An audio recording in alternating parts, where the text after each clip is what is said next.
Barcelona 3 दिन में दूसरी बार मौत का खेल खेलने जा रही है और इस बार बार्सिलोना खेलेगी against Real Madrid at Santiago बर्नाबो।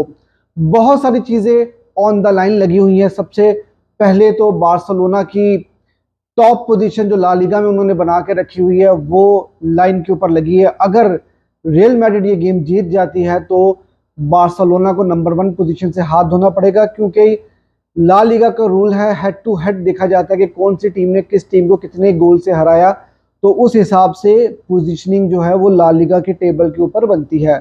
उसके अलावा बार्सिलोना का 43 गेम्स का विनिंग रन जो उन्होंने एक रिकॉर्ड बना के रखा है ला लीगा में, वो भी लाइन के ऊपर लगा हुआ है, क्योंकि रियल मैड्रिड ने 42 गेम्स अनबीटन का रिकॉर्ड इस वक्त उनके पास है। और अगर बार्सिलोना ये गेम ड्रॉ करती है या हारती है तो रियल मैड्रिड बार्सिलोना के 43 गेम्स के अनबीटन रन का रिकॉर्ड भी बराबर कर देगी। इसके अलावा रियल मैड्रिड की अनबीटन रन जो उनका इस वक्त ला लीगा में चला आ रहा है, वो भी बार्सिलोना अगर मैच जीत जाती है तो रियल मैड्रिड का अनबीटन रन ला लीगा का बार्सिलोना खत्म कर सकती है। तो बहुत सारी चीजें ऑन द लाइन लगी हुई है। बहुत अरसे के बाद ऐसा हुआ है कि अल क्लासिको बहुत ज्यादा हाइप के साथ खेला जा रहा है, क्योंकि अगर रिसेंटली अभी आप बात करो तो चैंपियंस लीग में रियल मैड्रिड ने जर्मन क्लब डॉर्टमुंड को 2-0 डाउन से आकर एक जबरदस्त कमबैक किया और 5-2 से उनको हराया। और एक दफा से रियल मैड्रिड ने दोबारा बताया कि रियल मैड्रिड को हराना कोई इतना आसान काम नहीं है और कमबैक अगर कोई कर सकता है तो वो रियल मैड्रिड ही है। उसके अलावा बार्सिलोना और बायर्न म्यूनिख की आपको हिस्ट्री का पता है। बार्सिलोना पिछले 9 सालों से बायर्न को हराने की कोशिश कर रहा था, एक और जर्मन क्लब, लेकिन इस बार होम के ऊपर बार्सिलोना ने 4-1 से बायर्न म्यूनिख को पेल दिया।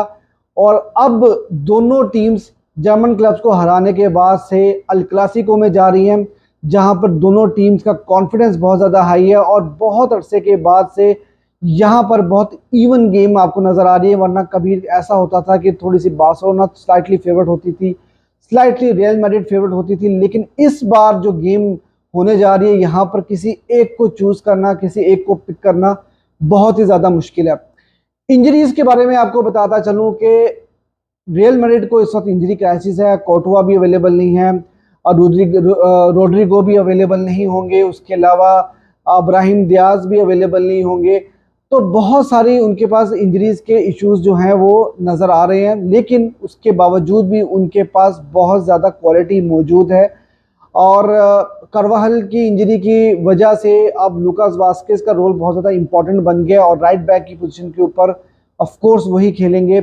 और दूसरी तरफ अगर बार्सिलोना की बात की जाए तो जब ये सीजन स्टार्ट हुआ था तो उस वक्त बार्सिलोना ने बहुत ज़्यादा इंजरी क्राइसिस को फेस किया, लेकिन हैंसी फ्लिक ने समहाउ उसको मैनेज किया और बहुत अच्छे से मैनेज किया और बहुत अच्छे रिजल्ट्स उन्होंने निकाले और top of the La Liga table के ऊपर वो बैठे हुए हैं। अब इस मैच में बार्सिलोना के जो इंजर्ड प्लेयर थे वो सब अवेलेबल होंगे। स्पेशली अगर मैं मिडफील्ड की बात करूं तो Danny Olmo, Frenkie de Jong, फर्मीन lupus, Gavi, ये सब लोग वापस आ चुके हैं। जो बार्सा की इंजर्ड प्लेयर हैं उसमें क्रिस्टियनसन, अरोहो, फेरान टोरेस वगैरह ये अभी भी अवेलेबल नहीं है, लेकिन जो प्लेयर्स अभी अवेलेबल हैं तो मेरे ख्याल में वो बहुत ही अच्छा कर रहे हैं। सिर्फ अरोहो की कमी इस क्लासिको में जो है वो आपको महसूस हो सकती है, क्योंकि अरोहो ने अभी जो पिछले सीजन्स में कराची को हुए थे वहां पर उन्होंने विनी जूनियर को बहुत ही अच्छे तरीके के साथ रोक के रखा था। तो यहाँ पर जो है वो अरोहो को थोड़ा सा मेरे ख्याल में मिस किया जा सकता है। अदरवाइज बार्सिलोना की टीम बहुत ही ज़्यादा बैलेंस नज़र आ रही है। अब दोनों टीमों की अगर बात करते हैं तो बार्सिलोना कलेक्टिवली बहुत ही अच्छी परफॉर्मेंस दे रही है, जलिन होकर खेलते हैं, कॉम्पैक्ट होकर खेलते हैं। दूसरी तरफ अगर मैं रियल मैड्रिड की बात करता हूं तो रियल मैड्रिड इस वक्त कलेक्टिवली इतनी अच्छी फुटबॉल नहीं खेल रही है, लेकिन जो सबसे इंपॉर्टेंट चीज़ है at the end of the day जो चीज़ मैटर करती है वो रिजल्ट्स होते हैं और रियल मैड्रिड की टीम रिजल्ट्स निकालने में कामयाब होती जा रही है और वो भी on the basis of individual brilliance. अब क्या बार्सिलोना इस इंडिविजुअल ब्रिलियंस को रोक पाएगी कल की गेम में या आज की गेम में?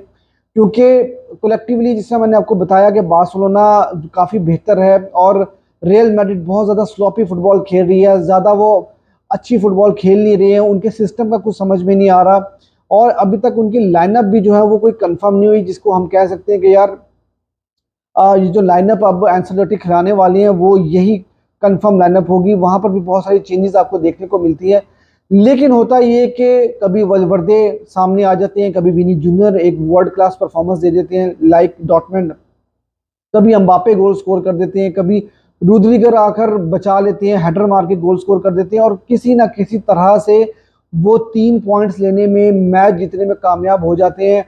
क्या बार्सिलोना उनको रोक पाएगी इस इंडिविजुअल ब्रिलियंस को? ये इस सवाल का जवाब जो है वो आपको मैच के बाद ही मिलेगा। अब एक और चीज में जिसको बहुत ही इंपॉर्टेंट है हाईलाइट करना, वो ये है कि बार्सिलोना की टीम भी पहले 15-20 मिनट में जो है वो काफी ज्यादा स्ट्रगल करती हुई नजर आ रही है। स्पेशली आपने अभी इंटरनेशनल ब्रेक के बाद सविया वाला गेम देखा और फिर बायर्न म्यूनिख वाला गेम देखा। पहले 20 मिनट में बार्सिलोना ने बहुत ज्यादा स्ट्रगल किया, और ये वो 20 मिनट ऐसे हैं जहां पर आपको रियल मैड्रिड हिट कर सकती है अगर बार्सिलोना ने उसी तरह की फुटबॉल खेली और कंपोजर ना शो किया। दूसरी तरफ अगर रियल मैड्रिड की बात की जाए तो वो भी पहला हाफ बहुत ज़्यादा स्लॉपी खेलते हैं, और 50-60 मिनट तक समझ ही नहीं आ रहा होता कि रियल मैड्रिड किस तरह की फुटबॉल खेल रही है, लेकिन उसके बाद से वो कम बैक करना स्टार्ट करते हैं और गोल स्कोर करना शुरू करते हैं। ये पहले 20 मिनट बारसा के लिए बहुत इंपॉर्टेंट होंगे, ये पहला हाफ रियल मैड्रिड के लिए बहुत इंपॉर्टेंट होगा। अगर रियल मैड्रिड ने इस पहले 20 मिनट में जहां पर बार्सिलोना थोड़ी स्लोपी होती है वहां पर अगर उन्होंने एडवांटेज ले लिया, 1-2 गोल स्कोर कर दिए, तो मैच रियल मैड्रिड के हक में चले जाएगा। और इसी तरह अगर बार्सिलोना ने फायदा उठाया पहले 45 मिनट्स का जहां पर रियल मैड्रिड थोड़ा स्लॉपी नजर आ रही होती है और बारसा ने वहां पर 2-3 गोल स्कोर कर दिए, तो मेरे ख्याल से फिर बार्सिलोना के लिए ये मैच जीतना आसान हो जाएगा। प्लेयर्स की अगर मैं बात करूं तो 3 ऐसे प्लेयर्स अगर मैं ढूंढने की कोशिश करूं दोनों टीम्स के लाइनअप में जो कि एक दूसरे को हर्ट कर सकते हैं, तो बहुत ही मुश्किल है, क्योंकि दोनों टीम्स में क्वालिटी कूट कूट के भरी हुई है। लेकिन फिर भी समहाउ अगर मैं नामों के ऊपर जाता हूं तो मुझे ऐसा लगता है कि बार्सिलोना की तरफ से लामीन यमाल एक ऐसे प्लेयर हैं जो कि बहुत इंपॉर्टेंट रोल प्ले कर सकते हैं। रफीनिया, आपको पता है कि पिछले सीजन में वो इतनी अच्छी फुटबॉल नहीं खेल रहे थे, अभी उन्होंने हैट्रिक स्कोर किया अगेंस्ट बायर्न म्यूनिख, और अब वो एक बहुत ही इंपॉर्टेंट प्लेयर बार्सिलोना के लिए बन चुके हैं और इस गेम में उनका रोल बहुत ही इंपॉर्टेंट होगा। और उसके अलावा आप अगर देखें तो कुबारसी एक बहुत इंपॉर्टेंट प्लेयर बार्सिलोना के लिए रहे हैं, अनसंग हीरो हैं क्योंकि वो डिफेंस में खेलते हैं, उनका नाम कुछ इतना ज़्यादा आता नहीं। तो मेरे ख्याल में ये 3 बहुत इंपॉर्टेंट प्लेयर बार्सिलोना के लिए हो सकते हैं कल की गेम में। दूसरी तरफ अगर मैं रियल मैड्रिड की बात करूं तो of course Vini Junior world class player हैं, इस वक्त बेस्ट विंगर हैं, और वो बार्सिलोना को बुरी तरह हर्ट कर सकते हैं। किलियन एम्बापे जो कि अभी तक रियल मैड्रिड की टीम में ज़्यादा सेटल डाउन होते हुए नजर आए नहीं है, लेकिन उनका रिकॉर्ड बार्सिलोना के अगेंस्ट बहुत अच्छा है, वो भी बार्सिलोना के लिए बहुत खतरनाक हो सकते हैं। और उसके बाद अगर मैं बात करता हूं तो मुझे वल्वर्दे एक ऐसे प्लेयर नजर आते हैं जो कि एक एक्स फैक्टर रखते हैं और कभी भी किसी भी टाइम के ऊपर वो हर्ट कर सकते हैं। मैंने आपको पहले ही बताया कि दोनों टीम से बहुत सारी क्वालिटी है, आपके अपने एक 3 प्लेयर्स हो सकते हैं, आप इसके साथ मेरे ओपिनियन के साथ डिसएग्री भी कर सकते हैं, क्योंकि बिलिंगम भी हैं, दानी ओल्मो भी यहाँ पर मौजूद हैं, उसके अलावा आप लुका मॉड्रिच भी खेल रहे होंगे, यहाँ पर आप पैड्री भी खेलते हुए नजर आ रहे होंगे। लेकिन ये 3 प्लेयर्स मेरी पिक्स थी, आपकी क्या पिक्स है आपने मुझे कमेंट सेक्शन में जरूर बताना है। अब एक बहुत ही इंपॉर्टेंट सवाल वो ये है कि बार्सिलोना जो हाईलाइन खेल रही है उसको रियल मैड्रिड कैसे डील कर सकती है, और जो बार्सिलोना हाईलाइन खेलती है उसको तोड़ना ही रियल मैड्रिड की स्ट्रेंथ है, लेकिन बार्सिलोना की स्ट्रेंथ भी हाईलाइन फुटबॉल खेलना ही है। तो दोनों की स्ट्रेंथ जो है वो उनका क्लैश भी होने वाला है, और इस क्लैश को किस तरह से बार्सिलोना रोक सकती है वो देखने वाली एक चीज़ होगी। पहले मैं लाइनअप की बात कर लूँ तो लाइनअप जो है वो बेसिकली मुझे लगता है कि बायर्न के अगेंस्ट जो लाइनअप खेली थी बार्सिलोना की, एग्जैक्टली वही लाइनअप आपको खेलती हुई नजर आएगी इस गेम में।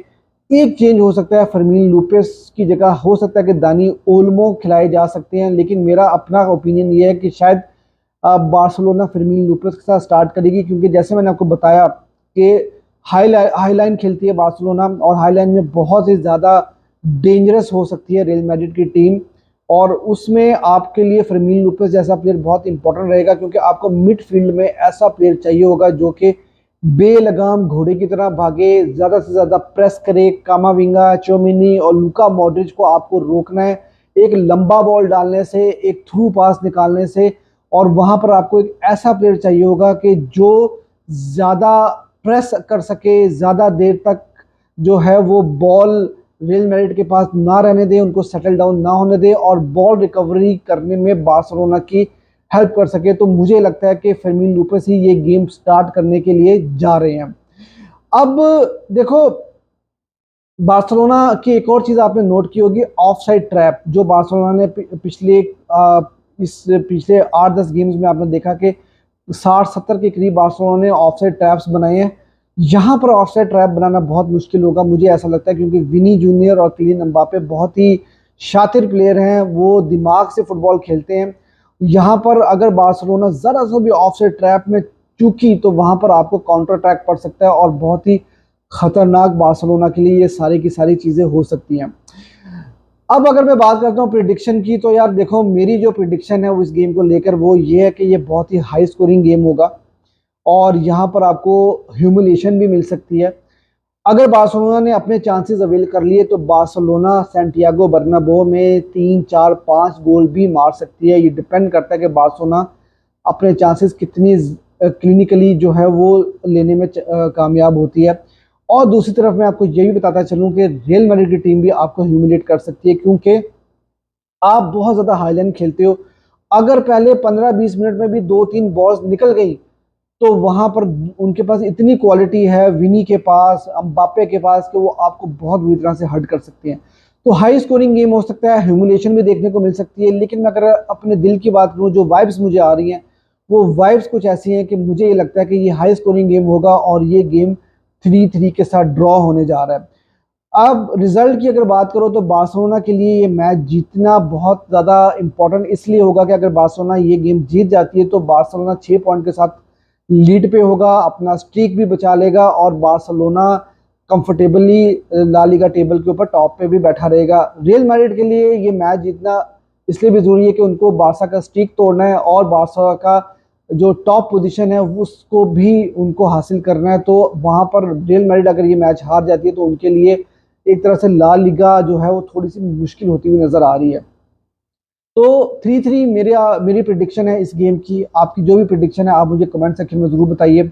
और आपको क्या लगता है कि ये गेम किस तरह से होगी, हाई स्कोरिंग होगी, लो स्कोरिंग होगी और आपके की प्लेयर्स कौन से होंगे?